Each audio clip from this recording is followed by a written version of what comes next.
where it's like Chappelle's show was completely ahead of its time, but the problem was people were laughing at the wrong thing. Yep. They were laughing at the they weren't laughing at the punchline. They were laughing at everything else, and that's the real problem with shows like the Colbert Report and taking those kinds of quotes out of context. Because when you take them out of context, they really do just sound like the exact same thing that people have just been saying for years. And honestly, it is the exact same thing that people have been saying for More years. so Colbert While than that Stewart, context is please. important, it still shouldn't necessarily be okay, nor should it be a thing where people are literally harassing people who say, "Yo, this isn't okay." For the record, just as someone who has been watching both of those shows for an extremely long time, I only want to note that I would say that Colbert is probably a lot more guilty of that than Stewart is, certainly, Yep. especially because Stewart is Stewart presents himself as himself. Stewart is slightly more grounded. Yeah. Like the entire idea about the Colbert Report is You that can tell that Colbert's acting as someone. Yeah, he's very clearly doing an act, and it's so obvious. Whereas Jon Stewart is doing his thing, but also being funny. Yeah. But like, it's still one of those things where it's like, at what point do you parody for the sake of like, actually going, hey, this is kind of stupid, and parodying for the sake of making money? Because one parody actually attacks the problem. The other parody takes that problem and turns it into profit without actually attacking the problem. So the thing that you mentioned. And I will say, I really about, do. I've watched the Colbert Report and the Daily Show multiple times.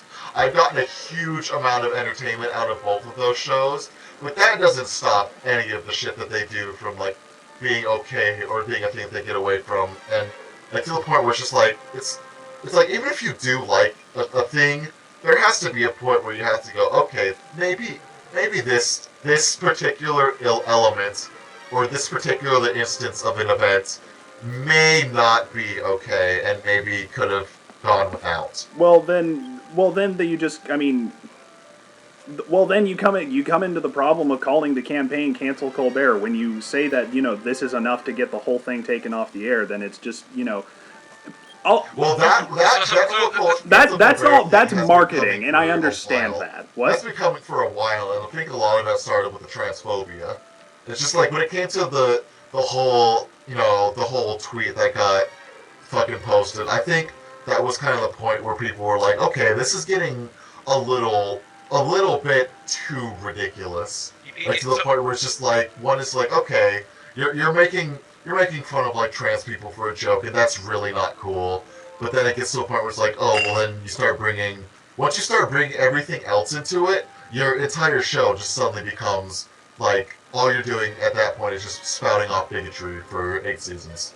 So the thing is that I've always sort of questioned even the value of those shows, even in the sense that they could even just critique politics in general. I said before the Daily Show I think is really politically immature, and I think so because it's just this like I don't find its formula valuable as anything more than just kind of this sort of like entertaining. Like I don't find the thing is I don't find it politically insightful in any way that I would find it valuable as something to. That's another big problem, is that people read The Daily Show and The Colbert Report as politically insightful, when really they're just comedy shows that happen to take real-life political events and, use those as the material. It's just weird to me. So it's not even like The Daily Show and The Colbert Report have an agenda like the news. It's just like, no, this is supposed to be entertainment.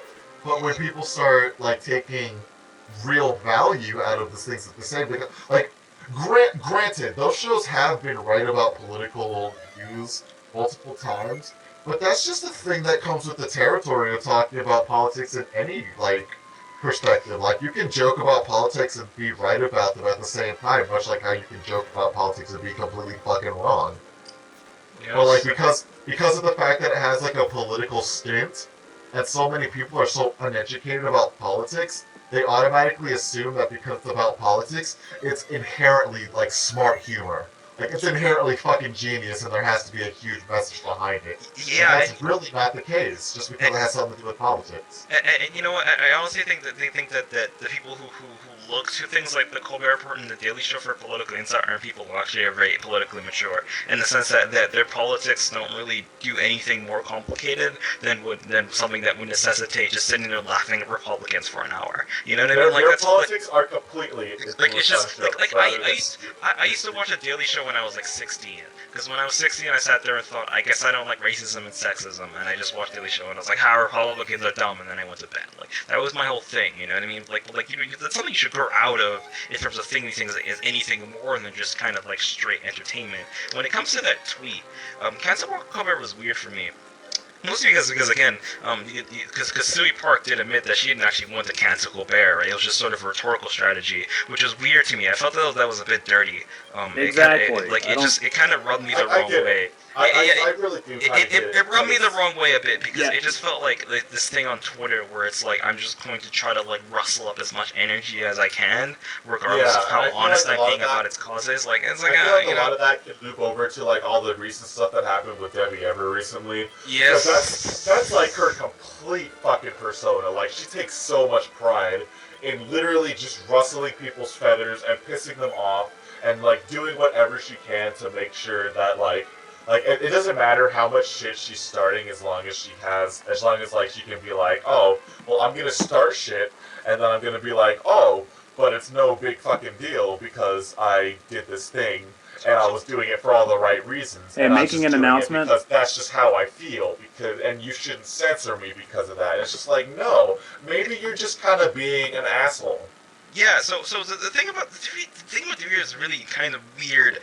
One is because I mean she has like a whole huge like following around her that just like support whatever she does. It's really weird. She has like a cult following. Yeah, she really, yes, it's really odd. Yeah, it's really kind of. And I can't really put her at fault for that because honestly, like when it comes to fandoms, that kind of shit is absolutely unreal. Like there's absolutely no way that you can predict any of that thing. Like if I had that, like I could have that kind of fan base form up overnight, and I would literally not know what to do about it.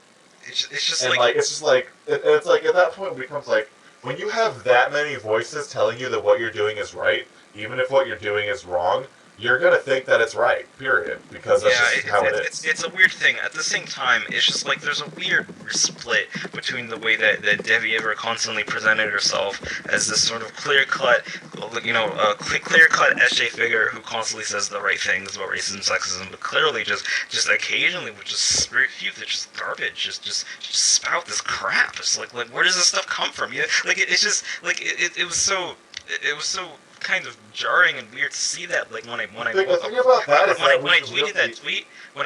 that Debbie Ever tweet, I woke up from a nap and then I was like, oh, let me check the Debbie Ever Twitter, and then I saw chicken and watermelon and I was like, what the hell? You know, like yeah, that shit was bizarre. Like this just makes no sense. Like so, I mean. Like I don't know. I mean, the Debbie Ever thing, I guess was kind of, oh god, it's showing. Hey, look at me. Showing my face on the stream. Yeah. So I mean, like the Debbie Ever thing is just so odd that way. I don't know. Here's something. It's just so weird and jarring that you just kind of spouted that stuff. The thing is that it's completely like it's par for the course really, because they see stuff like that and it's like because of how much, like especially in indie nowadays, it's like, oh, well you have to have an identity. So my identity is that I like to start shit and I'm really sarcastic. But I'm also a lot smarter than I think. So if I just say this thing that's absolutely so ridiculous that like nobody would take me seriously, but I'm just gonna say it anyways, and maybe it would be funny. It's just like no, like you can't do that because like even if you do have context behind a joke like that, if you put it out there by itself, nobody's gonna fucking read that as a joke. They're gonna see exactly what you said, and they're gonna go, "That's not okay," and it's not your right to go. Actually, I was joking about that because it's not. First of all, that's not your ground to touch in the first place. Like it's like you see, like me and my boy Greg, like we do like hella shit where it's like we like act like super black on purpose just because we have like find like entertainment out of it and stuff like that. But we're both black.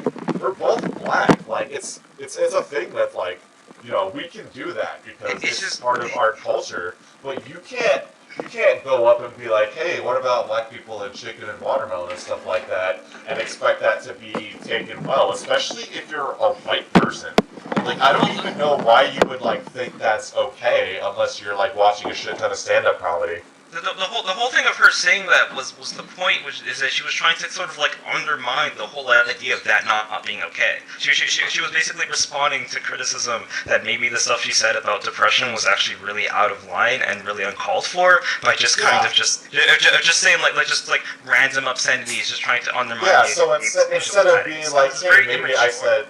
It's like, instead of, hey, maybe I said a thing that's wrong, it's like, no, let's go all the fucking way with this, and let's piss off as many people as possible. I got a story for that, too. Is where I'm going to make that is where I'm going to put that signature, like, oh, hey, I'm actually kidding, and actually you're all sheep, and actually if you're mad at me, well, then maybe you're the ignorant one, and why do you care about well, how she said, how some nobody who only started developing games 6 months ago, even though she has 6,000 followers on Twitter. Like, you can't, I'm sorry, once it gets to that, like, extent, you can't exactly call yourself a nobody, because at least, when you have that many followers, I'm sure at least, like, 25% of those people are listening to everything that you have to say. And that's still, like, 1,000 people who are listening to every single thing that you have to say. And then those 1,000 people are going to hear that, and they're going to go, oh, that's good. Let me tell my friends about this. And then my friends are going to go, oh, that's good. Let me tell my friends about this. And then next thing you know, you have a million people spouting ironic racism because this one person did it on Twitter. Okay, I have a story about this. Yeah. And I think it's worth noting that at the time I was 16 years old, because this is the kind of dumb shit that 16-year-old people do. Yeah, of course. I was in group therapy for a while, and I was in group therapy with actually a number of sexual assault victims. And basically, there was one week where a girl, I don't even remember the full context of it. There was a girl who was basically talking about like relationship problems with her boyfriend, and I don't know why I was being such a fucking asshole that week, but I just decided that, I said, I think the exact quote was, for a victim of rape, you sure are concerned about keeping this guy, or something like that. I said something really awful.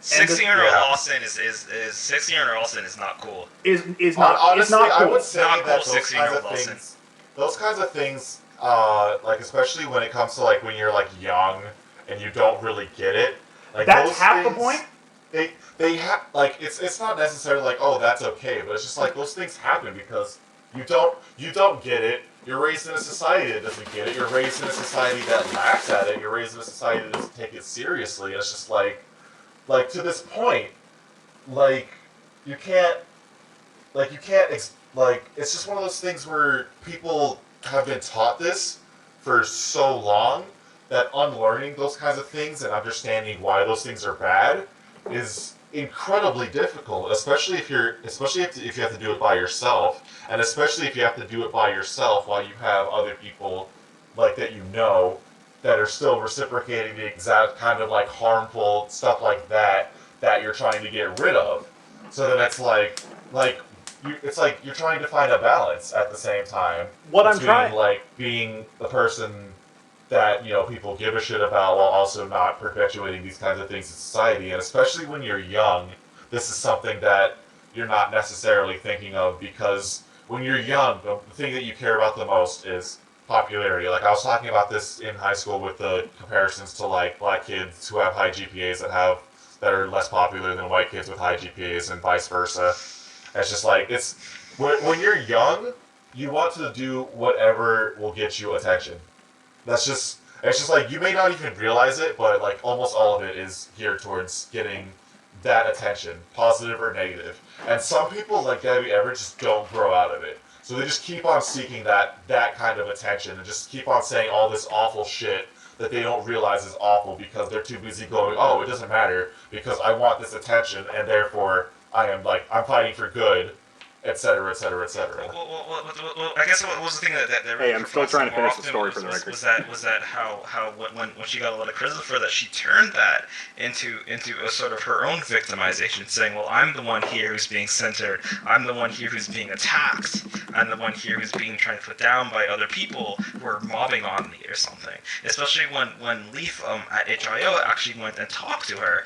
He sent her an email, right? And he said, hey, listen, like this is a problem here, and I don't know if I can keep supporting you if you keep saying this stuff. And she took it as a sense to censor her. So this is like this weird subversion of like criticism on the terrible things she said, all out of this sort of victimization story, which I found kind of odd. Like, I find that whole thing absolutely